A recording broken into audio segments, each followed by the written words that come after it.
గురుకులాలు పాతాళంలోకి దిగిపోతున్నాయి. అక్కడ సమస్యలు తిష్టవేస్తున్నాయి. కొత్త ప్రభుత్వంలో గురుకులాలు గాడి తప్పాయన్న ఆరోపణలు మిన్నంటాయి. మంత్రులు కూడా అటువైపు చూడటం లేదు. మరి ఇప్పుడేం చేయాలి?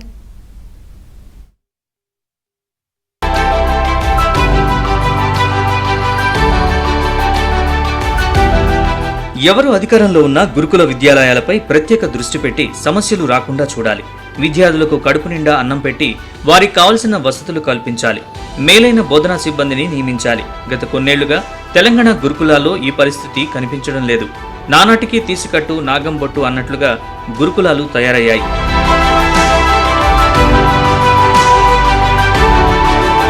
బీఆర్ఎస్ 10 ఏళ్ల పాలనలో ఏదో చేసేస్తామని చెప్పారే తప్ప గురుకులాలకు ఒరిగించిందేమీ లేదు. శిథిల పాఠశాల భవనాల్లో కూలిపోయేందుకు సిద్ధంగా ఉన్న హాస్టళ్లలో స్టూడెంట్స్ ని సర్దేశారు. అంతర్జాతీయ ప్రమాణాలతో గురుకులాల్లో విద్యాబోధన దేవుడెరుగు. స్థానిక ప్రమాణాల్లో కూడా వసతులు లేక విద్యార్థులు నానా తంటాలు పడ్డారు. ఒకప్పుడు తమ పిల్లల్ని గురుకుల పాఠశాలలో చేర్చేందుకు తల్లిదండ్రులు పోటీ పడితే ఇప్పుడు మా కొద్దీ గురుకులాలు అని వాళ్లు నినదిస్తున్నారు. గత ఏడాదిన్నర పాలనలో గురుకులాల పరిస్థితి పూర్తిగా దెబ్బతింది. అన్నమో రామచంద్ర అంటూ విద్యార్థులు రోడ్డెక్కితే మీకు తిండి పెట్టేందుకు ప్రభుత్వం బడ్జెట్ ఇవ్వలేదంటూ అధికారులు చిత్కరించుకుంటున్నారు. విద్యాశాఖకు ప్రత్యేకంగా మంత్రి లేకపోవడం పెద్ద వెలితిగానే కనిపిస్తోంది. ఆ శాఖలన్నీ సీఎం రేవంత్ రెడ్డి వద్దే ఉండడం, పర్యవేక్షణ లేకపోవడం, విధాన నిర్ణయాల్లో ఆలస్యంతో సమస్యలు నెలకొన్నాయని విపక్షాలు ఆరోపిస్తున్నాయి. బీసీ సంక్షేమ మంత్రిగా పొన్నం ప్రభాకర్ ఉన్నప్పటికీ వెనుకబడిన వర్గాల గురుకులాలను ఆయన పట్టించుకోవడం లేదన్న వ్యాఖ్యానాలు వినిపిస్తున్నాయి.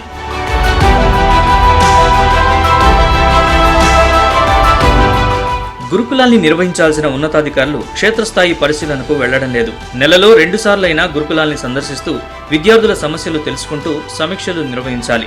కానీ ఏడాదిగా వారు ప్రధాన కార్యాలయాలు దాటడం లేదు.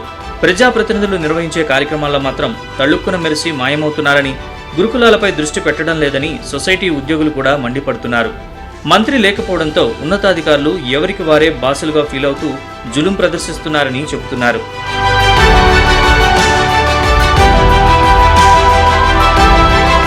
విద్యార్థుల ఆత్మహత్యలు, అనుమానాస్పద మరణాల వెనుక పర్యవేక్షణ లోపం కొట్టొచ్చినట్లు కనిపిస్తోంది.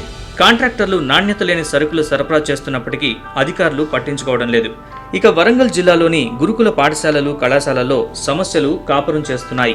అద్దె బకాయిలు, సరఫరా కాంట్రాక్టర్ల బిల్లుల చెల్లింపుల్లో జాప్యంతో వరంగల్ విద్యార్థులు ఇబ్బంది పడుతున్నారు. నిజానికి ఉమ్మడి వరంగల్ జిల్లాలో చాలా వరకు గురుకులాలు అద్దె భవనాల్లో నడుస్తున్నాయి. 10 నెలలకు పైగా అద్దె చెల్లించకపోవడంతో తక్షణమే ఖాళీ చేయాలని భవన యజమానులు ఒత్తిడి చేస్తున్నారు. అయినా పట్టించుకున్న దాఖలాలు లేవు. దీనిపై విద్యార్థి సంఘాలు తీవ్ర నిరసన వ్యక్తం చేస్తున్నాయి. కాంట్రాక్టర్లకు బిల్లులు చెల్లించక వాళ్ళు కాంట్రాక్టర్లు మరి అక్కడ సరుకు కూడా వేసే పరిస్థితి లేదు. అదే విధంగా కాంట్రాక్టులు బిల్లులు రిలీజ్ చేయాలంటే వందలకు వందలు, వేలకు వేలు, లక్షల రూపాయలు మరి తెలంగాణ రాష్ట్ర ప్రభుత్వానికి కమిషన్ ఇస్తేనే మేము ఇక్కడ రిలీజ్ చేస్తామనే విధంగా వ్యవహరిస్తున్నటువంటి ఉద్యోగులు ఉన్నారు. కాబట్టి తక్షణమే తెలంగాణ రాష్ట్రంలో ఉన్న గురుకుల పాఠశాలలు కావచ్చు, కళాశాలలు కావచ్చు, మెరుగైన భోజనం అందించాలి. ఇంకొకటి, తెలంగాణ రాష్ట్రంలో మరి ముఖ్యమంత్రి రేవంత్ రెడ్డి గారు చెప్పిన విధంగానే విద్యార్థులకు అన్ని మౌలిక సదుపాయాలు కల్పించి వారిని ఒక స్థానంలో, ఒక స్థాయిలో తీర్చిదిద్దాలని ఈ సందర్భంగా తెలియజేస్తా ఉన్నాను. విద్యా సంవత్సరం ప్రారంభమై నెలగడుస్తున్నా చాలా గురుకులాల్లో విద్యార్థులకు యూనిఫామ్లు, ఇతర వస్తువులు అందడం లేదు.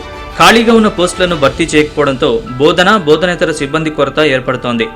గురుకులాల్లో పనివేళల్ని మార్చడంతో విద్యార్థులతో పాటు ఉపాధ్యాయులు కూడా తీవ్ర మానసిక ఒత్తిడికి గురవుతున్నారని చెబుతున్నారు. బోధనకు సంబంధం లేని బాధ్యతలను తమకు అప్పగించడంతో టీచింగ్పై ఏకాగ్రత పెట్టలేకపోతున్నామని ఉపాధ్యాయులు చెబుతున్నారు. విద్యార్థులతో పాటు తాము కూడా ఒత్తిడికి గురవుతున్నామని వాపోతున్నారు. అయినా ప్రభుత్వం పట్టించుకోవడం లేదన్న ఆరోపణలు వస్తున్నాయి. ఒక పక్క ప్రైవేటు యాజమాన్యాలు విచ్చలవిడిగా ఫీజు దోపిడీ చేస్తున్న క్రమంలో పేద మరియు బడుగు బలహీన వర్గాల ప్రజలు వాళ్ళ విద్యార్థులను ప్రభుత్వ విద్యాసంస్థలు చదువుకునే క్రమంలో మీరు ఎందుకు అక్కడ మెరుగైన మరియు భోజనాన్ని, మెరుగైన విద్యను అందించాలని చెప్పి నేను కోరుతా ఉన్నా. అయ్యా సీఎం రేవంత్ రెడ్డి గారు, ఈ రాష్ట్రంలో మీరు ముఖ్యంగా అప్పుడు ప్రతిపక్ష నాయకుడిగా ఉన్నప్పుడు మీరు ఏమని హామీ ఇచ్చిండ్రు విద్యార్థులకు, ప్రజలకు? నేను ఈ రాష్ట్రంలో కాంగ్రెస్ పార్టీ అధికారంలోకి వస్తే తప్పకుండా అన్ని వర్గాల ప్రజలకు న్యాయం చేస్తా అని చెప్పి మీరు హామీ ఇవ్వడం జరిగింది. ప్రధానంగా విద్యార్థుల సమస్యలు పరిష్కరిస్తా, విద్యార్థుల తల్లిదండ్రులకు ఎలాంటి ఇబ్బంది లేకుండా చూస్తా అని చెప్పి మీరు హామీ ఇవ్వడం జరిగింది. మీరు ఈ తెలంగాణ రాష్ట్రానికి ముఖ్యమంత్రి అయి దాదాపుగా 18 నెలలు గడుస్తున్నా కానీ ఇప్పటి వరకు విద్యారంగ సమస్యల పైన మీరు ఎందుకు స్పందించలేదు అని చెప్పి నేను అడుగుతా ఉన్నా. ఒక పక్క కార్పొరేట్ విద్యా సంస్థలు ఎక్కువ సార్లు ఫీజులు వసూలుస్తున్నా కానీ మీరు ఇప్పటి వరకు ఈ రాష్ట్రంలో ఒక విద్యాశాఖ మంత్రిని కూడా కేటాయించకపోవడం చాలా బాధాకరం. సమయం మించిపోతోంది. విద్యా సంవత్సరం వృధా కాకుండా చూసుకోవాల్సిన అవసరం ఉంది.